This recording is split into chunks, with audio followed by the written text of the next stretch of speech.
Hey there folks, welcome to 5-Step Drop. First and foremost, I want to thank the absolute first subscriber to the channel. Major big thing for me, so hey, I hope to see a few more of you along the way. Obviously a big week, a fantastic show in Iowa City, and then everything was all quiet in Lincoln for quite some time, and then before you knew it, it was all over ESPN at about, what, 9:43 or something like that. I forget exactly when, but yeah, Pelini out as Nebraska's head football coach, and now everybody's wondering why, well, yeah, a little bit of why. Why, who, when, which. Mainly, who's going to take over for him?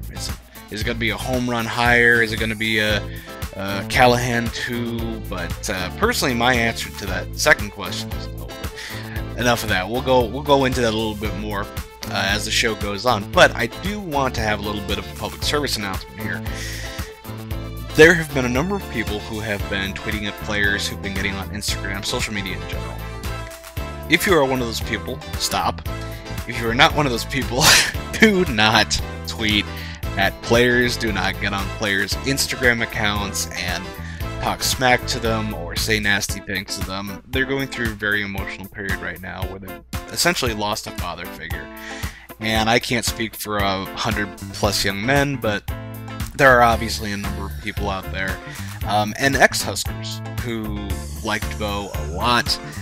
There's no need to prod guys who are having a rough time. It's not necessary. It's not classy. There's nothing positive about it at all.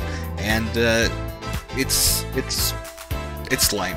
It's just really, really sad. So do not do that. Let them have their time to heal. So, with that said, let's get to the questions. First question. Ryan Schultz wants to know the over-under on a new coach announcement. He believes it'll be less than a week, and believes Eichhorst already has his guy. Wouldn't surprise me, and I can't really say I disagree with any of that, Ryan.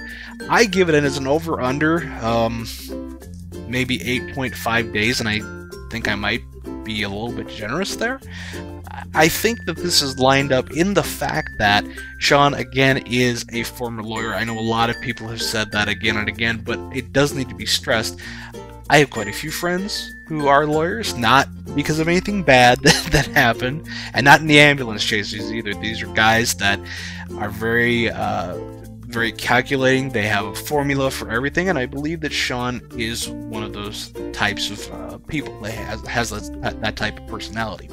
So I can't think that this is going to take very long. I don't think this is going to be Callahan's search part 2 with Steve Peterson. I mean, he's shown that he's shown just how wonderfully he can run an athletic department yet again over at Pitt. So, with that being said, I think it's probably going to be... It wouldn't shock me if it's within the next week. As quickly as the Pelini firing came out, I really wasn't shocked about that because I believe that was something that was coming regardless of the Iowa game, as great as it was.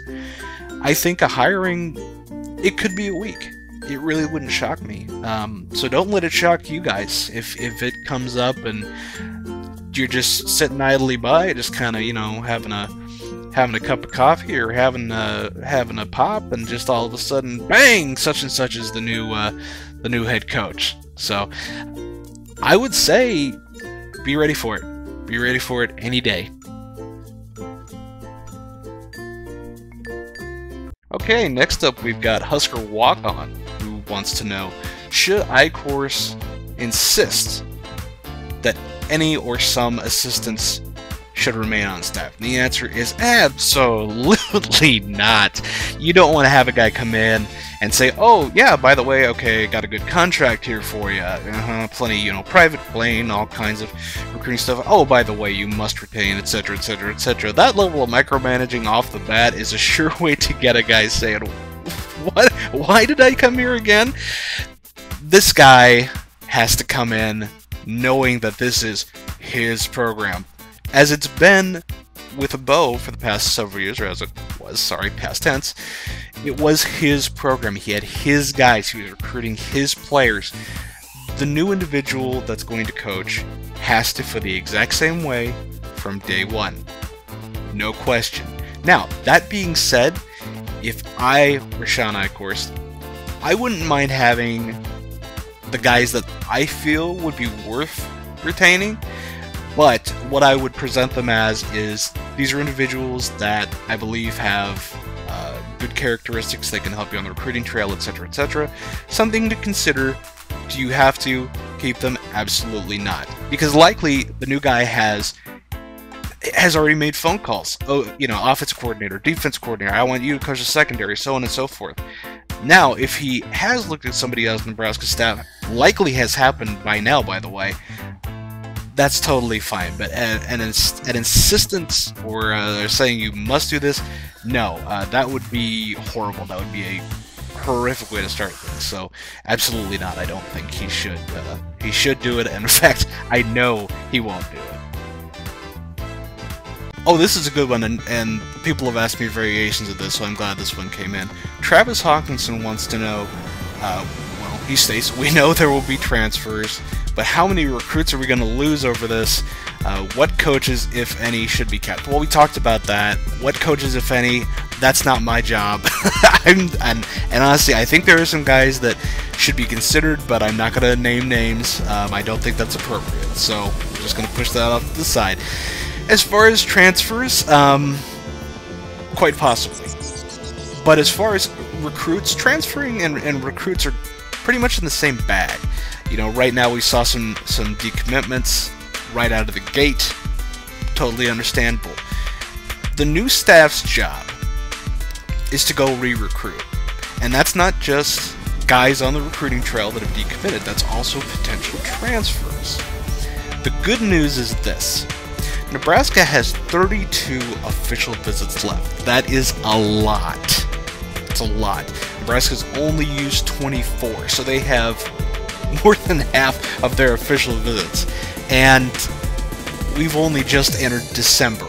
So if a new coach can be hired quickly, and that staff can be put together, crying out loud, I mean, that is, like, ideal.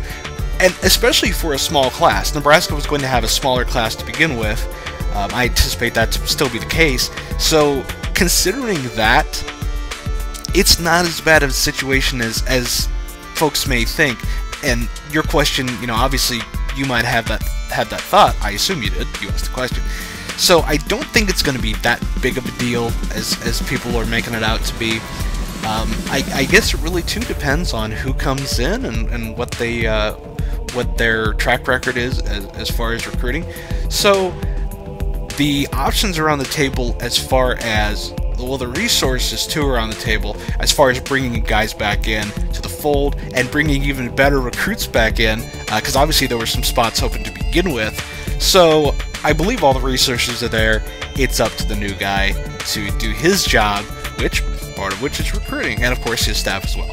So let's wait on that fear until National Signing Day. I think you might be pleasantly surprised. Okay, and finally today we've got Vince Farnsworth, who asks, what's up with the Tressel rumors? And haven't seen or heard a lot about Jack Del Rio being tossed around. My take. First I'm going to start out with Jack Del Rio, because I'm teasing like that.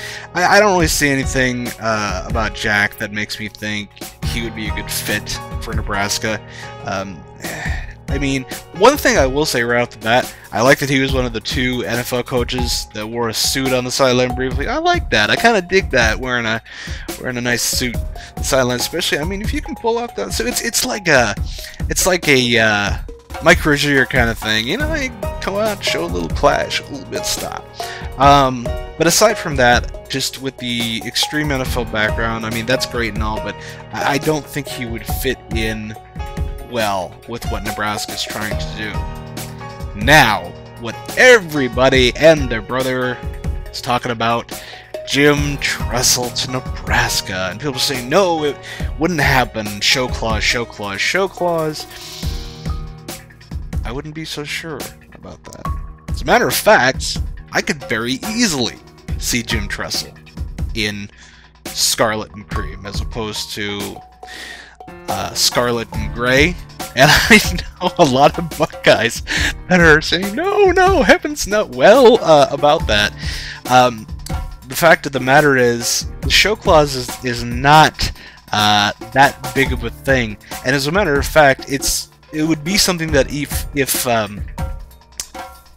Jim did come to Nebraska, it would be appealed. I mean, put it this way.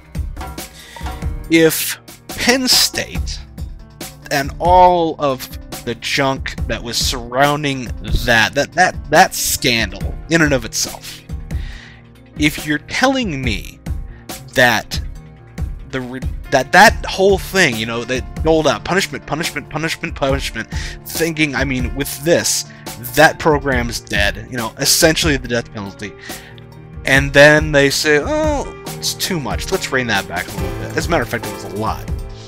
You're telling me that this show cause and these little things here, that can't be appealed? Likely. I mean, really? Tattoo Gate or whatever it is? Look, I'll tell you something. There's always a loophole. There's always a way around this stuff. Now, that being said, he's not... the dude is not just going to be absent, first and foremost. But I also want to mention this, and I think you'll like this a lot, Nebraska fan. I think this is a perfect opportunity to bring in Scott Frost as an offensive coordinator. Not just an offensive coordinator, but maybe assistant head coach. I don't think bringing Scott Frost in by himself as a head coach is a good idea.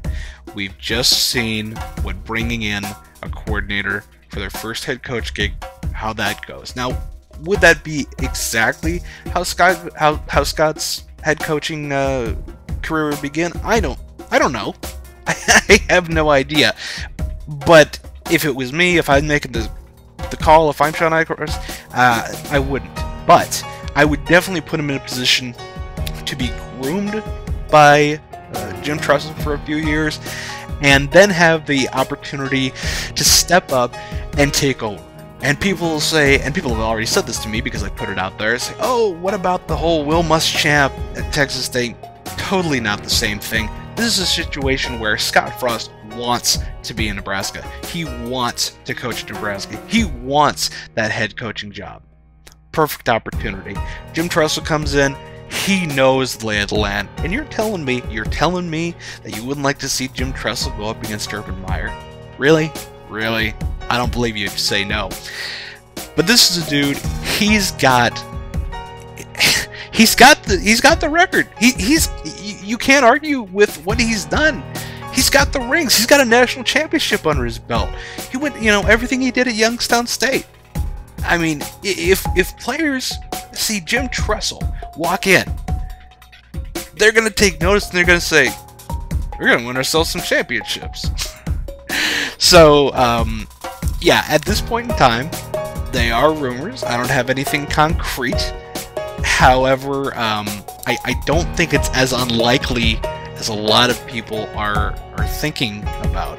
Well, thanks for chiming in and tuning in as always, and if you have any comments, questions, topics you'd like me to go over in a future episode, feel free to leave them in the old comment section below.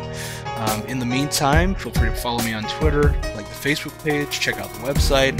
If you haven't gotten into Twitter, now would probably be a really good time with everything going on right now.